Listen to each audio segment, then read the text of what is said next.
तो गाइस, इससे पहले जो वीडियो मैंने दिया था उसमें एक कमेंट आया है, बहुत इंपॉर्टेंट है कि उन्होंने 5 complain, 4 complain actually, 5 complain, sorry, 5 complain दिए हैं कि 5 कंप्लेन जय सीरीज में होते हैं। ठीक है, तो 5वां कंप्लेन जो है आपको, वो भी कमेंट आपको मिल जाएगा, वहाँ पे अवेलेबल है। ठीक है ना, तो कौन सा वीडियो था वो बता देते हैं।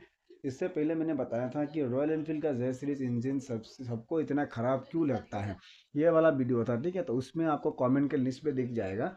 तो वो कमेंट तो जो भी दिक्कत उनको मिला है ना, 500 दिक्कत, तो दिक्कत क्या क्या है पहले वो बताते हैं आपको। तो दिक्कत है कि ओवर हीटिंग होता है। उन्होंने बोला कि बाइक जो है बहुत ज़्यादा हीट होता है। ठीक है, और दूसरा वाला जो है वो बोल रहे हैं कि मटेरियल जो है बहुत लोएस्ट क्वालिटी का डाला जाता है जे सीरीज में। ठीक है, तो तीसरा जो है पावर, पावर के हिसाब से मेरे हिसाब से शायद उसका पिकअप का होगा, जो पावर उनको बढ़िया नहीं मिल रहा है।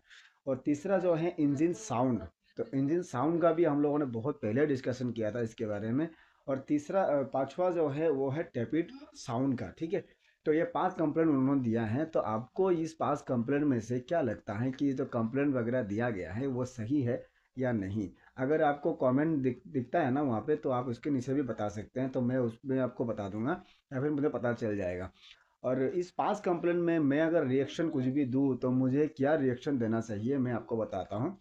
तो इसमें ना मुझे जो लगता है कि ओवर हीटिंग, तो ये ओवर हीटिंग का जो बताया गया है ना, वो ओवर हीटिंग एक्चुअली बाइक में है नहीं। ठीक है, अगर जे सीरीज में ओवर हीटिंग होता ना, तो उसमें ये मीटर में ना आपका शो ही कर देता। ठीक है, कंपनी उसके लिए अलग ही एक शेड्यूल रखता हम लोग का, कि ओवर ओवर हीटिंग का जो प्रॉब्लम आता है ना उसको चेक करने के लिए। ठीक है, लेकिन कहीं पे भी आपको जे सीरीज में ना मीटर में ये वाला सिंबल शो नहीं करेगा कि इंजन ऑयल जो है ओवर हीटिंग होता है। ठीक है, बाई चांस अगर ओवर हीटिंग होता भी है तो क्या दिक्कत हो सकता है बाइक में, देखिए हम बताते हैं।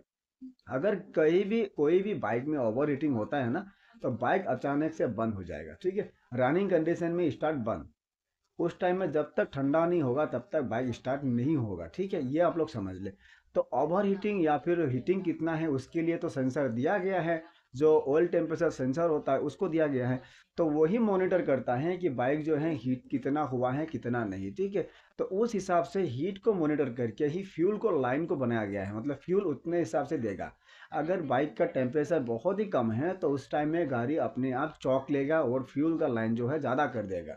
तो फ्यूल ज़्यादा भेजेगा इंजन के अंदर, तो जल्दी से आग लग जाए। ठीक है, तो जब भी हीट हीट ज़्यादा हो जाएगा तो उस टाइम में फ्यूल लाइन भी कम कर देगा। तो ये कॉन्सेप्ट के लिए ही सेंसर दिया जाता है। ठीक है ना, उसमें कोई भी आपका ऐसा नहीं है कि इंजन ओवर हीटिंग होगा या फिर गाड़ी कुछ खराब हो सकता है। तो ये डाउट तो हम क्लियर कर दें कि ओवर हीटिंग जैसी होता नहीं है। ठीक है, जो नॉर्मल हीटिंग होता है ना वो सही है। क्योंकि आप लोग कभी भी अगर हीट को मॉनिटर करेंगे या फिर चेक कराएंगे ना कितना डिग्री हो रहा है, लगभग 125 या फिर आपका 110 डिग्री इतना ही होता है।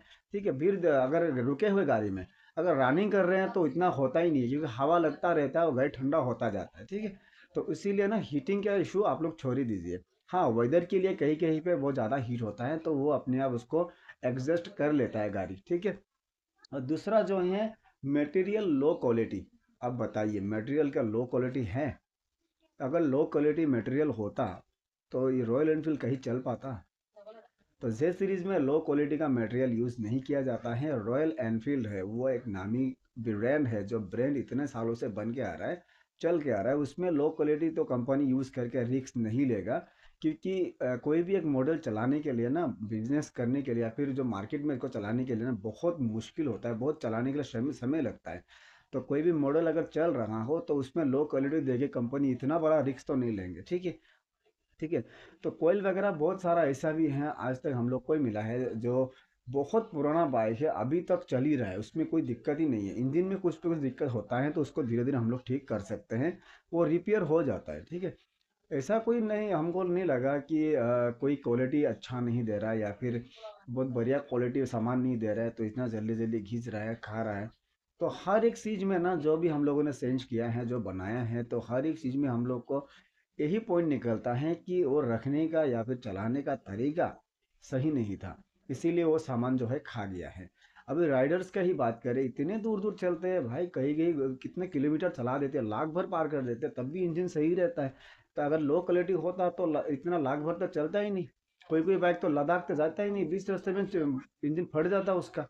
लेकिन ऐसा केस नहीं मिलता हम लोग को। ठीक है, क्योंकि रॉयल एनफील्ड इतना लो क्वालिटी का सामान उसमें यूज़ नहीं करते हैं। आपको मन में लग रहा है कि लो क्वालिटी है तो आपको ये नहीं मानना चाहिए, क्योंकि क्वालिटी बहुत बढ़िया है। ठीक है। और दूसरा जो बात करें पावर, देखिए पावर मतलब आपको पिकअप का अगर पावर लग रहा है ना, तो पिकअप तो 100 से ऊपर ही जाता है। अगर रिबॉन में बात करें वो 100 को 110 स्पीड जाता है। ठीक है। और बाकी उसके ऊपर आपको चाहिए तो आपको अलग मॉडल ट्राई कर सकते हैं, जैसे कि गोरिल्ला हो, 450 हो, 650 सीसी हो। वो तो बहुत ज़्यादा भागता है यार, 150 160 क्रॉस कर लेता है। एक बार ट्राई करके देखिए, पावर के हिसाब से आपको भी पता चल जाएगा कि पावर सही है या नहीं। और जे सीरीज में जितना पावर का लिमिट है, जैसे कि 110, उससे ज़्यादा अगर करेंगे तो मे भी चलाने वाले को भी दिक्कत मिल सकता है। इसीलिए उसमें जो है टॉर्क वगैरह या फिर बीएसपी वगैरह उतना लिमिट करके दिया जाता है जितना गाड़ी का कैपेसिटी होता है। ठीक है। 350 के हिसाब से उतना कैपेसिटी सही है, क्योंकि इंजन जो है ज़्यादा हिलना भी नहीं चाहिए और इतना हैवी साइज में चाहिए हम लोग को। लाइट वेट चाहिए। ठीक है। कंफर्टेबल बाइक चाहिए, सीट भी कैपेसिटी में चाहिए, और उसका जो इंजन का साउंड है वो भी हम लोग को क्लासिक या फिर रॉयल एनफील्ड का जो पहले का साउंड है उसी को हम लोग को चाहिए, डुब डुब वाला। ठीक है। तो हर एक चीज़ को अगर एक ही सामान के अंदर भराएंगे तो पावर तो थोड़ा कम मिलेगा ही। कुछ अगर ज़्यादा मिलेगा तो कुछ थोड़ा कम मिलेगा। उस हिसाब से देखा जाए पावर सही है। हम लोग को भी अभी तक दिक्कत नहीं मिला है पावर को लेके। अगर आपको दिक्कत मिल रहा है तो आपको क्लासिक नहीं 450 यूज़ करना चाहिए। वो एक बार आप लोग ट्राई कीजिए, टेस्ट राइड वगैरह ले लीजिए, बहुत बढ़िया बाइक है लेकिन 450। ठीक है। उसके बाद आता है इंजन साउंड। हाँ, इंजन साउंड का अगर हम लोग बात करें, इंजन साउंड थोड़ा होता है, टैपिट का नॉइज़ थोड़ा होता है। क्यों होता है? क्योंकि जब भी इंजन गर्म होता है तो थोड़ा उसमें नॉइज़ आता ही है, क्योंकि इंजन बड़ा है, साइज में भी बड़ा है, और गर्म भी जल्दी होता है, ठंडा भी धीरे धीरे होता है। तो लोहा गर्म होता है तो बोल के ही साउंड होता है। ठीक है। वो साउंड अगर हम लोग सही तरीके से उसको मैनेज करके नहीं जाएंगे आगे की तरफ, तो बाद में जाकर वो दिक्कत जो होगा वो दिक्कत ख़त्म होने वाला है नहीं। ठीक है। इसीलिए हर सर्विस में आपको इंजन ऑयल चेंज करवाना सही है, और इंजन का टैपेट जो है हर 10,000 के बाद चेक करवाना सही है, और जितने भी सर्विस किट वगैरह आते हैं उसको यूज़ करना सही है, और एयर फिल्टर टाइमली चेंज करना सही है। ठीक है। स्टेन का लेवल जो होता है वो सही रखना सही है, क्लच का फ्री प्ले सही रखना सही है। हर एक चीज़ से जुड़ा हुआ रहता है। अगर क्लास केबल मेरा अगर फ्री प्ले कम रहेगा तो गियर हार्ड होगा, गियर हार्ड होगा तो मेरा गाड़ी थोड़ा पिकअप में इंजन में साउंड आने लगेगा, उससे आपका टैपिट में इफेक्ट पड़ता है। देखिए दिक्कत कहाँ से शुरू हुआ, क्लास से, और कहाँ जाके ख़त्म हो रहा है, टैपिट में। ठीक है। अगर टायर चेन लूज रहेगा तो उस टाइम में गाड़ी का पिकअप भी थोड़ा कम मारेगा, स्टेम पिकअप नहीं लेगा, धीरे धीरे गाड़ी घटघटाता रहेगा और ज़्यादा इंजन में प्रेशर पड़ेगा। इंजन में प्रेशर पड़ेगा तो वो जाकर टैपिट में मारेगा, क्योंकि पहला काम टैपिट का ही है, वेल्व का अप डाउन करना और कंप्रेशर बनाना। ठीक है। तो उस हिसाब से देखा जाए चेन में कुछ दिक्कत होता है तब भी जाके वेल्व में ही इशू होता है, तो टैपिट में इशू होता है। तो ये चीज़ आपको देखना है। ठीक है। सिर्फ आपका साउंड के ऊपर नहीं, हर एक चीज़ को देखिए कि बाइक में क्या दिक्कत हो रहा है जिसके लिए मेरा साउंड आ रहा है।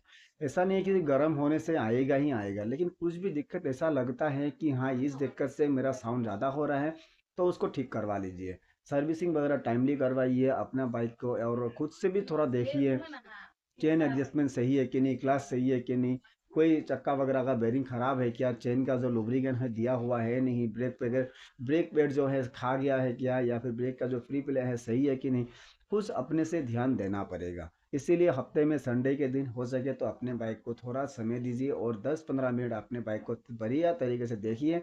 आपको कोई ना कोई इसमें क्यों मिलेगा ही, दिक्कत दिखेगा ही। ठीक है। वो कर देंगे तो आपको ये प्रॉब्लम भी धीरे धीरे सॉल्व हो जाएगा। ठीक है। उसके बाद आता है टैपिट साउंड। देखिए इंजन साउंड और टैपिट साउंड दोनों तो सेम ही है।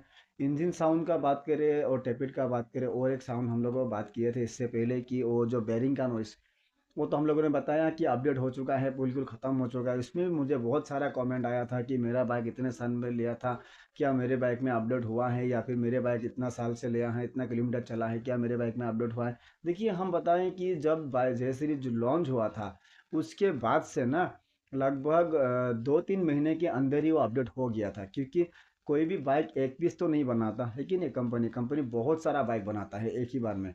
तो ऐसा नहीं है कि वो दिक्कत हमें नहीं मिला है तो किसी और को नहीं मिलेगा, किसी ना किसी को तो मिला था। अगर मिल गया था तो कंपनी उसी को तुरंत तुरंत उसको अपडेट करके उसको रिप्लेस करवा के फिर नया प्रोडक्शन जो आया था उसमें चेंज करवा दिया होगा। ठीक है। तो मेरे जो मुझे लगता है ना, जितने लोग मेरे वीडियो देखते हैं उनमें से किसी का भी अगर हुआ नहीं है तो होगा भी नहीं, क्योंकि जितने लोगों को होना था वो ऑलरेडी हो चुका है। फिलहाल में वो दिक्कत वगैरह नहीं है। और टेपिड साउंड का बात करें, वो भी फिलहाल ख़त्म हो चुका है, वो भी अभी हो नहीं रहा है। एयर फिल्टर भी अपडेट हो चुका है, उसमें भी अगर धूल मिट्टी कुछ जमा हुआ रहता है तो 5000 किलोमीटर चला के उसको फेंक दीजिए, नया लगा लीजिए, ठीक है। तो इसी तरह से आपको मेंटेन करना पड़ेगा, जिस तरह से आपने इतने सारा पॉइंट हम लोग को दिखाया, 5 पॉइंट, बहुत बढ़िया बढ़िया पॉइंट आपने बताया। तो इस तरह का अगर आपके मन में भी कुछ पॉइंट वगैरह जमा है कि मुझे ये दिक्कत मिलता है अपने बाइक में, ठीक है, तो पॉइंट करके मुझे बता दीजिए, मैं इस तरह से एक्सप्लेन कर दूंगा आपके लिए, ठीक है। तो ये जो पॉइंट वगैरह का मैंने एक्सप्लेन किया, आपको कैसा लगा वो कमेंट करके ज़रूर बताएं। और जिन्होंने कमेंट किया था मुझे पॉइंट वगैरह, तो आपको ये पॉइंट जो है मैंने जो बताया, क्या आपको सही लगा या नहीं, उसको भी आपने कमेंट करने बताना है मुझे। तब जाके मुझे पता चलेगा कि आपने जो कमेंट किया और जो मैंने बताया, क्या आपको कुछ सही लगा या नहीं, ठीक है। तो इस तरह के कंटेंट वगैरह हम लोग आगे भी बनाते रहेंगे। तो हर एक वीडियो को देख के चैनल में अगर नहीं आए हैं तो सब्सक्राइब करके बेल आइकन को जरूर दबा के रखें, क्योंकि इस तरह का नोटिफिकेशन आपको मिलेगा तो आपको पता चलेगा आपको बाइक किस तरह से मेंटेन करके करना है, ठीक है। तो और एक भाई ने मुझे कमेंट किया था कि अदर्स बाइक का भी थोड़ा कंटेंट हम लोग को बताए, ठीक है। मैं कोशिश में लगा हूँ कि अलग कंपनी का बाइक का भी मैं अगर थोड़ा बता पाऊँ आपको। तो कौन सा मॉडल का देखना है, आप लोग मॉडल का नाम लिख लीजिए, एक एक करके लिख दीजिए कमेंट में, मैं हर एक मॉडल का एक एक एक्सप्लेन लाता रहूँगा और आपको बताता रहूँगा, ठीक है। तो मिलते हैं हम एक नए वीडियो में नए टॉपिक के साथ, तब तक के लिए बाय बाय।